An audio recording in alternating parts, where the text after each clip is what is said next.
Muito impressionante do Saul, né? A estreia, vamos dizer assim, do Saul. Eu percebi que melhorou muito ali o Flamengo, até ofensivamente, né? A bola chegou mais. Queria que você falasse um pouquinho sobre essa partida do Saul e aproveitasse também e explicasse o porquê que o Matias ele vinha bem numa recuperação e não está sendo relacionado. Obrigado. Boa noite a todos. Primeiro do Saul. Vocês estão me ouvindo, então, né? Sim. Ok. O Saul fez um grande jogo, excelente jogo. Temos que lembrar que o Saul, quando pisa aqui no Flamengo, ele estava treinando, não estava treinando com nenhuma equipe, estava treinando separado e vinha de férias, né? Então o Saul até pegar a forma física dele. Tentei em alguns jogos dar minutos para ele tentar recuperar o mais rápido possível, que muitos jogadores, e ele é um jogador que se lesiona pouco, pegam essa forma física mais rápido jogando. E principalmente essa função do volante, que para mim na minha equipe é tão importante, é o coração do time. Então ela exige um pouco mais de conteúdo tático, treinos, vídeos e conceitos tanto ofensivo como defensivo. Então não é simples ele chegar e jogar. E hoje eu senti que ele estava preparado e fez um grande jogo. Como toda a equipe, né? Elevou bastante o nível da equipe. E o Vinha, simples, concorrência. Na verdade, temos aí o lateral que é titular da seleção brasileira, que é o Alexandro, que também vem muito bem.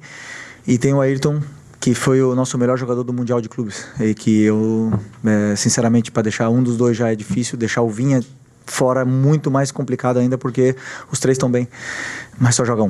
E eu já falei isso para vocês faz 2 meses atrás, né? Quando você tem muitos jogadores, o coração do treinador muitas vezes... Eu gosto de tê-los, mas o coração do treinador sofre, né? Não durmo bem, eu tenho que decidir pelos que começam, pelos que vão entrar, os que vão ficar no banco, as possíveis trocas, e muitas das vezes agora ele está ficando fora até mesmo pela lesão grave que ele teve e vem numa evolução.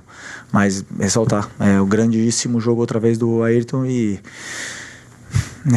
tá bonito de ver a disputa pela titularidade. Felipe, boa noite. Boa noite. O Inter hoje veio com um time alternativo, um titular só. O que tu viu de semelhança com o time titular e que tu pode levar para quarta-feira? Obrigado. Bom, tínhamos algumas informações aí que saíram na imprensa de que o Roger poderia optar por não colocar os principais jogadores, mas, se eu não me engano, 5 ou 6 desses jogadores que jogaram hoje foram titulares durante algum momento dessa temporada, são grandes jogadores, uma grande equipe. O ataque é um ataque muito perigoso, na qual nos criou muita dificuldade para poder defendê-los, né? Borré, eu joguei com ele, sei a qualidade que ele tem, um grande jogador. O Valência é um cara que já fez gol contra nós ano passado, muito difícil. O próprio Vitinho é um jogador muito imponente num contra um, criou chances até de perigo. Mas o que eu percebo do jogo é que dá para ver o modelo do Roger muito, muito bem enraizado, independente do jogador que jogue, né? Então, independente dos nomes que jogassem, nós queríamos vir aqui ganhar e vamos pensar da mesma forma na quarta-feira. Temos que fazer um jogo perfeito para poder vencer outra vez. Felipe, boa noite. Boa noite. O que foi possível estudar do primeiro jogo na Copa Libertadores para agora, e principalmente para o jogo da volta aqui no Beira-Rio na quarta-feira, e como o Flamengo chega depois de 2 vitórias e principalmente depois de uma vitória como essa jogando em Porto Alegre? Bom, sempre todos os jogos, né, nos oferecem. Eu sempre falo que é um guia, né? O jogo é um guia, ele guia pelo caminho que você tem que primeiro melhorar a sua equipe, corrigir os erros. O primeiro jogo nosso da Libertadores nos deu essa guia do que estava acontecendo no campo e que não conseguíamos gerar vantagens em alguns momentos. E depois eu esqueci o que tu falou. Como chega o Flamengo? Ok. Isso. E sempre é importante para mim vencer. O futebol é um estado de ânimo, é confiança. E o jogo da quarta-feira, na verdade, na minha visão, começa hoje, né? Você tem que sempre tentar ganhar, não cometer erros para você chegar sempre com confiança, para poder dominar a bola, para você conseguir dar o passe com a força certa. Você tem que estar sempre bem, independente do jogo que venha pela frente. Então, hoje era o jogo de hoje e a partir de amanhã vamos começar a pensar no jogo de amanhã, de quarta-feira. Boa noite, Felipe, aqui. Cidão Marinho da Litoral News. O Flamengo vai para o terceiro jogo contra o Inter e você vai ter um tempo quase que 24 horas com os jogadores aqui em Porto Alegre e permanece. Queria te perguntar como você vai trabalhar com os jogadores, porque já foram 2 duelos, 2 vitórias, só que quarta-feira é um grande jogo, né? Você tinha dito que o da quarta passada era o mais importante, agora é esse o mais importante da temporada. Como vai ser esse trabalho com os jogadores e também a nível de escalação? Porque o De La Cruz voltou hoje, né? Você tem o Saúl também presente dentro do meio de campo. O que o jogo de hoje te mostrou e como você vai trabalhar com os jogadores para manter esse nível e buscar a terceira vitória contra o Internacional? Obrigado. Bom, primeiro que vai ser um jogo completamente diferente do que foram os outros 2, né? Como você falou, são poucos dias até lá, mas na verdade dá para fazer ajustes em função do que aconteceram nesses jogos. Eu vou fazer e com certeza o Roger também. E vai ser um jogo completamente diferente, como você falou até então, o jogo mais importante do ano até agora. E temos que fazer um jogo perfeito para poder passar, porque não é fácil jogar aqui e ganhar aqui dentro. Ô Felipe, essa situação que o Flamengo está passando agora, né, de enfrentar o Inter numa sequência, como jogador já deve ter acontecido contigo. E esse resultado de 3-1, você acredita que ajuda em quê para quarta-feira? O aspecto psicológico, a confiança aumenta? Você acha que essa vitória ela dá um embasamento de psicológico maior para quarta? Não, eu penso que reforça a ideia perante ao grupo, reforça a força que tem esse grupo, esse elenco, né, que aonde vai jogar, contra quem for, sempre pode competir da mesma forma, independente dos jogadores que joguem. E isso, para mim, é o que faz um elenco forte poder competir por essa competição tão difícil que é a Libertadores, né? E também, talvez, a mais competitiva de todas, que seja o Campeonato Brasileiro.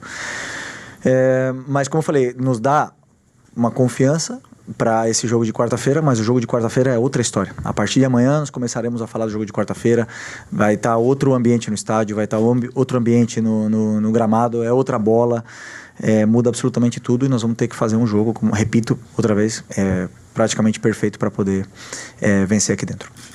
Boa noite, Felipe. Boa noite. Eu queria saber quais os fatores negativos, os pontos negativos tu conseguiu explorar do time do Inter para uma vitória, uma consolidação dessa vitória tão cedo do time do Flamengo, e como é que tu pode explorar esses fatores, né, de vitória, consolidação de vitória tão cedo para o jogo da quarta-feira? Bom, sinceramente não abriria aqui nenhum plano, né, que exploramos, mas dizer simplesmente que fomos determinantes na área do Inter, né? Chegamos ali no começo do jogo, o Pedro num dia inspirado e fez a diferença. O Pedro, quando a bola chega dentro da área, é um jogador diferente, então eu tentei deixar ele muito mais perto do que fosse essa última linha do Inter, e a partir do momento que ele está perto da área, ele tem chances, ele é um jogador totalmente determinante e diferente, e acredito que foi isso que marcou a diferença no jogo. E depois, no segundo tempo, conseguimos manter o nível e praticamente fechar, né, com o terceiro gol. Felipe, aqui no fundo, Marcelo Salzano, Rádio Guaíba. Você espera o Internacional já fazendo uma pressão muito grande desde o início, ou por fazer 1-0 pode administrar ali depois para sair, tentar fazer o gol? E também, mais uma, por gentileza, você pretende fazer alguma marcação especial em algum jogador do Internacional, especialmente no Alan Patrick, que é um líder técnico da equipe do Inter? Desculpa, o primeiro, qual que foi? Tá. Não, mas desculpa, a tua pergunta é em referência de que nós vamos pressionar ou o Inter vem nos pressionar? Isso, o Inter. Mas o Inter tem que pressionar, né? Eles não tenho dúvida que eles vão tentar pressionar, porque é um perfil do treinador e da equipe do Inter, que sempre tenta ter a bola, roubar a bola do adversário. Por todos os jogos que eu vi, eles tentaram pressionar, e hoje mesmo eles tentaram pressionar muitas vezes e acabaram roubando a bola e até criando alguma jogada de perigo nessa sua pressão alta. Então, uma coisa que eles não abrem mão, independente se estão ganhando ou perdendo, e mais, com certeza, jogando na casa deles, eu espero que, com certeza, eles venham pressionar o Flamengo. E... o Alan Patrick. se eu fosse fazer uma marcação individual, não diria aqui, né? Mas é um jogador extraordinário. Um jogador muito, muito, muito grande, muito diferente. Prazer vê-lo jogar aqui e com certeza nós temos que estar muito atento a esse tipo de jogador que, quando a bola cai no pé, faz a diferença. Felipe, tudo bem? Bom, você não está revelando muitas coisas, né? Quando perguntado sobre estratégia, né? Mas você já falou que espera um jogo completamente diferente. Aliás, um Inter, né? Que foi para o Maracanã. Aliás, como a maioria dos times não se atiram contra o Flamengo no Maracanã, até porque, né, loucura, o time do Flamengo é um time muito agressivo. O Inter teve uma postura um pouco mais defensiva, principalmente no primeiro tempo. Hoje, com o time reserva, então você já espera um Inter diferente, pressionando, como você falou. Mas e o Flamengo? Que repertório o Flamengo ainda tem, né? Vai pro terceiro jogo contra o Inter, agora num jogo fora de casa, com vantagem. O que o Flamengo também pode apresentar diferente? Ou o Flamengo não precisa fazer nada diferente, segue fazendo o que está fazendo para conseguir a classificação? Sempre existem ajustes. Muitas vezes os analistas conseguem ver, né, esses ajustes que fazemos nesse nosso plano de jogo. Em cada jogo é uma história diferente. Mas se você vê o modelo do Flamengo é sempre o mesmo, independente do adversário que jogamos. É tentar pressionar, tentar ter a bola, propor jogo, controlar o jogo e finalizar o máximo número de vezes no gol do adversário. Esse é o nosso princípio e aí a parte tática depois, os ajustes eles serão detalhes pequenos que ajustaremos. Felipe, aqui, boa noite. Felipe, uma situação que talvez tenha passado um pouco despercebido, você não trouxe nem o João Vitor, nem o Matheus Gonçalves para passar esses dias de treino aqui. Você teve uma conversa com o Pivete para liberá-los para treinar essa semana com o Sub-20, visando o jogo contra o Barcelona no sábado? E uma outra situação, se você pretende liberar o Wallace Yan para ir jogar no 20 nesse jogo tão difícil do Mundial de Clubes da categoria. Obrigado. Bom, falei com o João. O João, na verdade, o que está acontecendo com o João me deixa um pouco triste, né? Porque ele é o reserva imediato. Quando o Danilo estava machucado, ele é o reserva imediato do Léo Ortiz. E eu preciso dele. Eu precisava dele aqui nesse momento por se acontecesse alguma coisa. Como eu já falei para vocês, nós não temos jogos agora para colocar... vou dar minutos para ele poder se desenvolver, porque na verdade jogamos a vida cada final de semana. E infelizmente ele não teve tantos minutos nem aqui nem no Sub-20 durante esse período, né? E agora com a volta do Danilo me permitiu deixar ele descer novamente para ele poder ter minutos, para ele poder continuar se desenvolvendo e jogar esse jogo da final do Mundial Sub-20. E se a gente puder reforçar, né, esse jogo tão importante para o clube, é importante que se fale disso. E o Matheus da mesma forma. Eu sinto que ele precisa jogar, ele precisa continuar se desenvolvendo. Muitas vezes ficar aqui só treinando, não entrar, deixa ele triste, deixa ele cabisbaixo e ele acaba não se desenvolvendo. Então sempre eu acredito que quanto mais minutos o jogador joga, independente de onde for, em que jogo for, ele vai se desenvolver mais e mais. Então espero que eles possam fazer um grande jogo nesse jogo contra o Barcelona, que o Flamengo possa ganhar. E o Wallace não, o Wallace vai ficar aqui comigo. Felipe, tudo bem? Boa noite. Gabriel Orfa, canal Paparazzo Rubro Negro, revista Placar. Felipe, hoje, como a gente falou, especialmente na primeira pergunta, a entrada do Saul no meio de campo parece que deu um pouco mais de volume nesse meio de campo, que hoje você só tem um desfalque, que é o Eric. E, ao menos até o momento que o Eric voltar, que é ser o único jogador no DM, você acha que você talvez tenha encontrado o meio campo ideal do Flamengo, com o Jorginho, Saul e Arrascaeta? E como que você vê também só ter um jogador no DM? Obrigado. Bom, o jogo, o campo que vai me falar, né? Quem que vai ser titular, vai estar disponível. Na verdade, nós temos o Eric, que deve voltar perto de outubro, que até então foi e continua sendo um pilar dessa equipe aqui. É um jogador muito importante pra gente. Temos o Nico, que, como eu falei também na entrevista pré-jogo, nesse primeiro semestre, foi o dono dessa posição, essa dupla de volante que nos deu tantas alegrias, e infelizmente os dois passaram por problemas agora e o Nico já está voltando. Depois, com tantos jogos aqui no calendário brasileiro, vai dar para todos jogarem. E o importante é isso, que levem o nível e que compitam entre eles. Felipe, boa noite. João Júnior do canal Flamelo. Queria te perguntar sobre a entrada do Danilo no lugar do Léo Ortiz. A gente sabe que é uma grande sequência da dupla, Léo Ortiz e Léo Pereira. Ele entra na vaga do Léo Ortiz. A minha pergunta é se o Léo Ortiz da dupla, né? Se o Léo Ortiz seria o mais com maior nível de cansaço com toda essa sequência de jogos. Bom, o Léo, obviamente que está com um número de jogos aí acumulado muito alto. É um jogador que tem um físico privilegiado, porque aguenta essa sequência. Mas claro que o jogador com tantas viagens, com tantos jogos e com tanta exigência do modelo de jogo, acaba muitas vezes baixando um pouco a sua forma durante os 90 minutos, né? São detalhes que eu, como treinador, eu consigo notar bem, mas que essa volta do Danilo agora nos possibilita poder ir dando minutos para todos. Também do Cleiton, né? Se em algum momento precisar, ele está aí à disposição. Mas eu acredito sim que o Léo vem de uma sequência muito pesada, muito forte, porque o Léo ainda teve viagens com a seleção, então ele não teve em nenhum momento uma quebra que pudesse descansar corpo e mente. Então essa volta do Danilo agora deu essa possibilidade de ele poder descansar um pouco. Felipe, Mauro Santana, do canal Mauro Santana.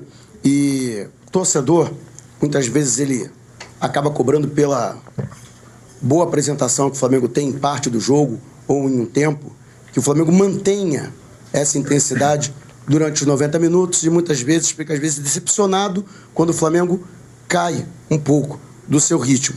E eu percebo pelo meu lado que você tenta fazer essa dosagem no sentido de fazer o time aprender a trabalhar com a temperatura do jogo, com as circunstâncias da partida, ou acelerar ou cadenciar o jogo. Como é que você trabalha dessa forma a equipe, de tentar educar os jogadores neste sentido, de acelerar ou cadenciar o jogo quando necessário e também lidar com essa pressão da torcida, que quer o time sempre insinuante, atuando em altíssima intensidade?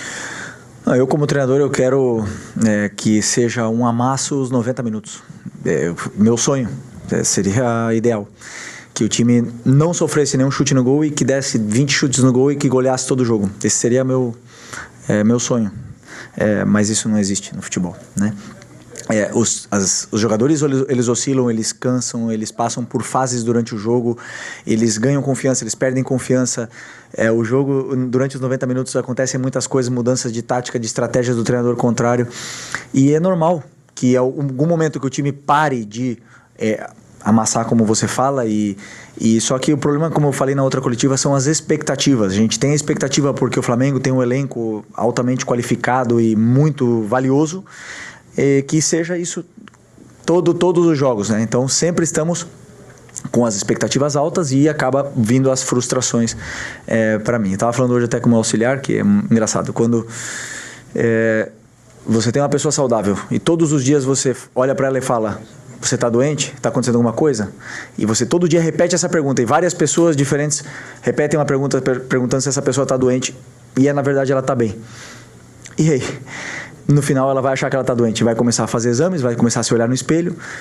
E é um pouco isso que acontece com a gente aqui dentro. A gente está bem. Sentimos que estamos bem. Somos líderes do Brasileiro. Ganhamos vários jogos. Não sempre jogamos bem, mas o time está passando por essa temporada muito intensa, muito longa, de uma forma espetacular, mas sempre tem alguma coisa que apontam na nossa cara e digam: mas agora não está fazendo gol de bola rolando, agora só de escanteio. Mas agora foi só o Arrascaeta que fez gol, antes era todos os que faziam gol. E sempre tem alguma coisa, ou o time cria e não faz, ou não finaliza, ou não sei, que nos querem dizer que estamos doentes, mas na verdade o grupo está bem. Estamos bem, estamos num momento de muita pressão da temporada, de um momento determinante, como eu falei na outra coletiva. Talvez no jogo mais importante do ano virá agora, e nós precisamos acreditar internamente que o que está sendo feito está sendo bem feito, que as oscilações elas existem, mas que isso é o que nos tem que guiar, o que está sendo feito de dentro para fora, e essas cobranças que são normais, que não afetem o que está acontecendo aqui dentro. professor. Boa noite. Lucas Goulart da Rádio Galera. Você citou escanteio. Hoje o Flamengo não marcou gol de bola parada, mas aí eu gostaria de te perguntar qual a importância de ter um profissional dentro da sua comissão técnica trabalhando especificamente a bola parada e em que momento você identificou que precisaria desse profissional na sua comissão técnica para analisar a bola parada adversária, a sua própria bola parada e também desenvolver um repertório maior de bola parada, porque a gente sabe que é uma fase de jogo que tende é determinante dentro do jogo, né? Bom, primeiro eu não chego a todos os lados, né? Eu não consigo fazer tudo, eu preciso de ajuda, eu preciso de ajuda dos auxiliares, dos analistas, preciso de ajuda dos diretores, dos chefes de comunicação, eu preciso de ajuda de todos, porque o treinador tem muito trabalho e não chega a tudo. E a bola parada é uma delas, então... os auxiliares, no caso o Rodrigo, veio para somar, é um cara que o grupo respeita muito, entende que ele passou por todas essas situações, escuta ele, porque ele era um cara muito determinante e importante dentro da bola parada do que era quando ele jogava, e veio também elevar o nível, não só da bola parada, senão de todo um contexto de treinamento. E eu penso que cada auxiliar tem a sua função dentro da comissão e que eles ajudem o treinador da melhor forma possível para que tudo chegue da melhor forma para os jogadores. Felipe, professor, boa noite. Carlos Lacerda, Futebol e Resenha. Sobre uma questão que envolve agora um futebol em geral, né? Por exemplo, Inter e Flamengo, eles se enfrentam pela terceira vez em 8 dias. Veja bem, não é nem 10, né? Hoje, no lado do Internacional, você presenciou aí no Beira-Rio, uma pressão muito grande da torcida, em cima, inclusive, do próprio Roger, por ele ter escalado as reservas e até algum movimento aí já pedindo a saída do Roger. Mas você não acha que o futebol brasileiro, em especial o calendário brasileiro, ele é cruel com os clubes? Em especial clubes, por exemplo, que não têm um poder financeiro de Flamengo e Palmeiras. Você não acha que isso pode realmente daqui a pouco mudar? Não sei qual é o seu sentimento quanto a essa situação. Porque na quarta-feira, como você mesmo disse, vai ser um outro clima, né? Mas até lá a pressão vai ficar aí em função desse calendário muito recheado que o futebol brasileiro tem. Eu já falei nas outras coletivas que, na minha visão, é um privilégio você ter um calendário recheado. Isso quer dizer que você está vivo nas competições, que você disputa todas elas. E é um privilégio. Mas, bem, podemos melhorar. Podemos melhorar esse calendário, fazer um calendário melhor para os próximos anos e diluir melhor esse número de jogos, esse número de viagens, que seja um pouco melhor. Tudo isso é melhorável. O que eu gosto são das pessoas que têm convicções do que fazem, que não... um exemplo que você falou agora, né? O Roger tomou uma decisão de poupar e... com convicção, e eu gosto desse tipo de pessoas, porque somente as pessoas com convicções que são capazes de melhorar o futebol brasileiro, que precisa melhorar em muitos aspectos, e cada um de nós que está participando tenta fazer a sua parte e é isso, continuaremos trabalhando para isso.